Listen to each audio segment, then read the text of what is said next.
Hi Sohail, so I've got your next batch of essays here. Really well done on submitting them. It's good to see that you're still working on this, you're taking on board corrections, which is really the best thing that you can do to improve your English, so fantastic work.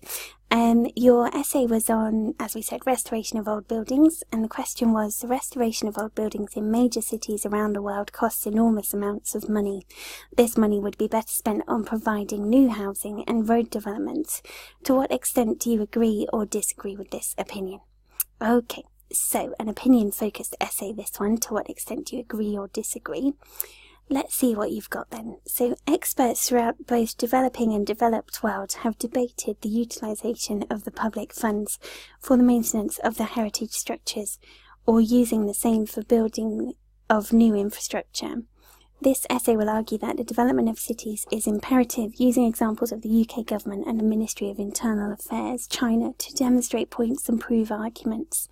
Okay, good work. So, you've covered the key points here. You've outlined the understanding of the question. You've said what you're going to do in the essay as well. Okay, so those are both really good points. Experts throughout both...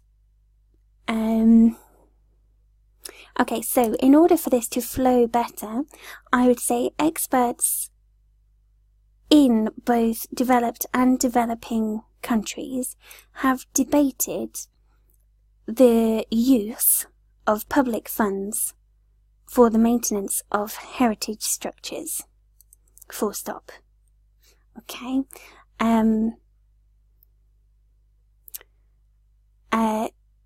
They argue whether this is a good use of money or whether using the money for building new infrastructures is more important, for example. Okay, so just developing that second sentence slightly more.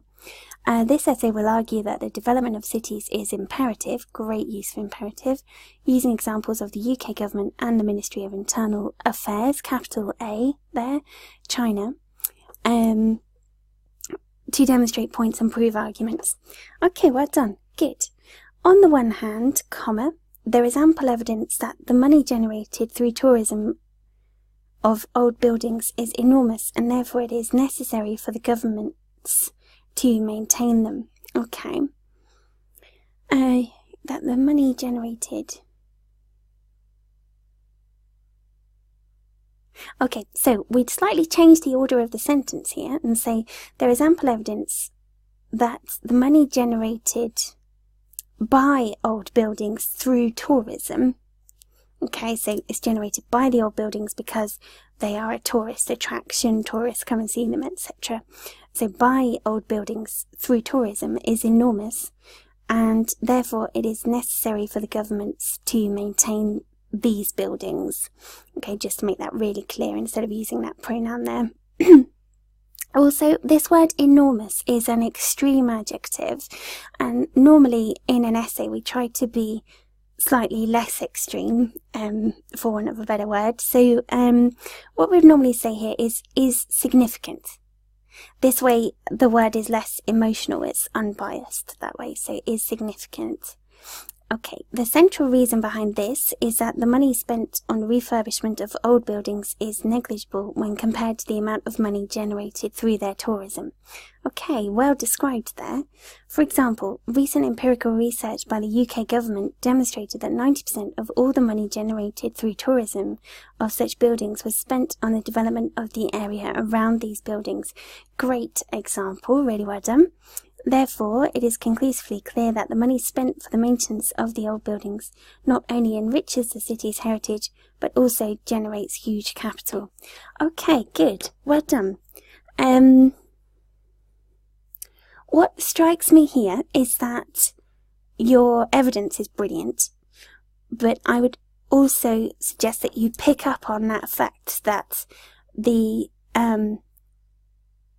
tourism of those buildings is actually funding their renovation, so it's not the money that could otherwise be used on infrastructure. For example, so it's not being taken directly out of the government budget for the infrastructure budget.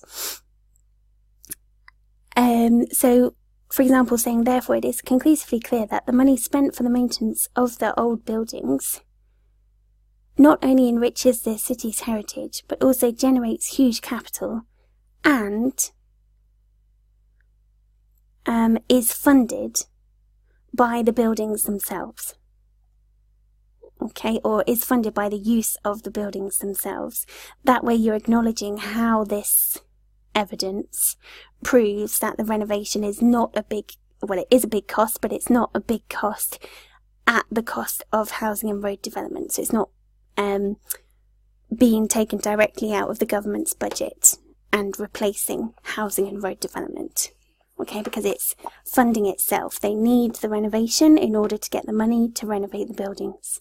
Okay, so it's kind of like a cycle. Okay, on the other hand, there is a strong case for developing new infrastructure which could be enriching, benefiting and favouring for the growth of the nation.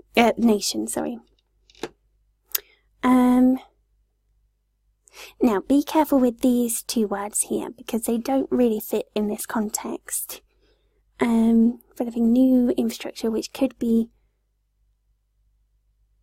so here, to reduce our word count and also to eliminate a couple of those words that are not quite right here, we would say developing new infrastructure which is beneficial for the growth of the nation. This is because construction of new and modern infrastructure will attract a number of foreign investors, which could boost the country's economy. Good, well done, and great use of boost as well. For example, an extensive study by Oxford showed that in India, over 80% of foreign investments are seen in the towns that have new infrastructure. Good. Thus, it is possible to state beyond doubt that more focus should be on the development of new infrastructure. And then, just to make it really clear, rather than renovating old buildings, so you're acknowledging the question really clearly there. Okay. Okay, good, well done. From the arguments and examples given, I firmly believe that more funds must be allocated for building new motorways, new motorways and houses, rather than the restoration of old structures. Okay, so, good work. What I would say about your conclusion is that this is really your opportunity to give a lasting impression to the examiner. So we could add a little bit more here about your opinion. Okay, so why do you think that more funds must be allocated on motorways and houses? Why don't you want it to be for restoration of old structures? What do you think could happen in the future?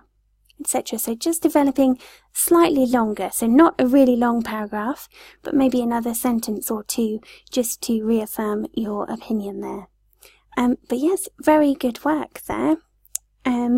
A really coherent piece of writing, which is great to see. And some really good examples too. So about tourism and the restoration of buildings, particularly good. And then foreign investment in cities or towns with newer infrastructure, again, is a really apt one. So very well done on that piece. Good work. Let's move on to your second one. So this is your second piece, which is the letter, which is an apology and explanation. And the key thing here is that it is formal. Okay. So just to outline what the task was, you had a letter from the university demanding why you weren't present at your exam. The idea was that you were ill that day, but you failed to submit any evidence for what had happened. Write a letter to the examinations committee explaining your situation. And there are 4 things to include here. So your apologies, the identification of yourself. So we need a name, student number and a case number. An explanation of what happened, any evidence, and then finally any resolutions that could be considered. Okay, so dear sir, madam. Okay, be careful with madam because we need an M at the end of madam. M-A-D-A-M. I'm writing to inform you that due to certain circumstances beyond my control, brilliant, great use of that phrase, I was unable to attend my drilling engineering exam. I also apologies for informing you late about my situation. So I also apologise. So be careful because the noun apologies is very similar to the verb in spelling apologise. So it's APOLOGISE.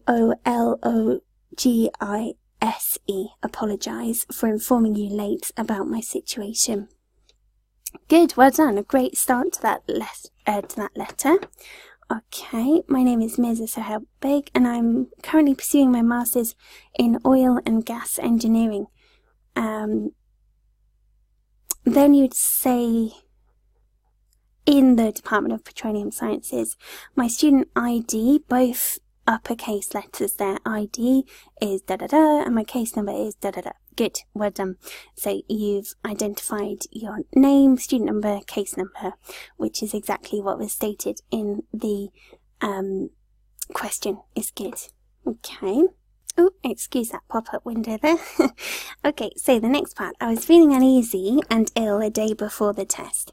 The same day I visited the doctor, and to my astonishment the doctor told me that I had symptoms of typhoid stage 1. Good, well done. The very same day I emailed Miss Roma Bouton, my course coordinator, to inform her that I wouldn't be able to attend the examination as advised by my doctor. Okay, so instead of won't, wouldn't, WOULDN''T,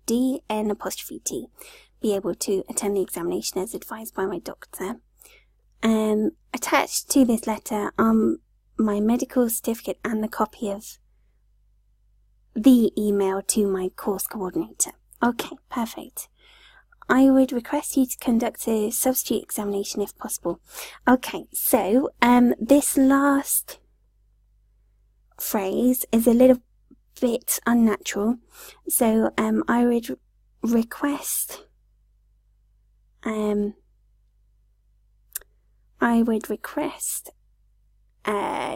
to be able to resit the examination if possible. Okay, so I would request to be able to resit the examination if possible. Thanking you is a little bit informal. So here we could say, because we have an apology earlier on, we often end letters by saying, once again, apologies for my absence. I hope to hear from you soon. Yours faithfully. Okay. Now, faithfully, we don't need a capital F. We can use a lowercase f, and we use a comma after faithfully. Okay, but a very good piece of writing here is really good. You've outlined the situation really well, described it appropriately. The only big change that we had in this part was wouldn't instead of won't, because it is that I wouldn't be able to attend the examination as advised by my doctor. So we're talking about the past, but about a situation that was coming after that email. Okay, so we use wouldn't instead of won't, so past tense there. Good, well done, and covered all of the areas of the question, so great work there, really well done. Both pieces, really good.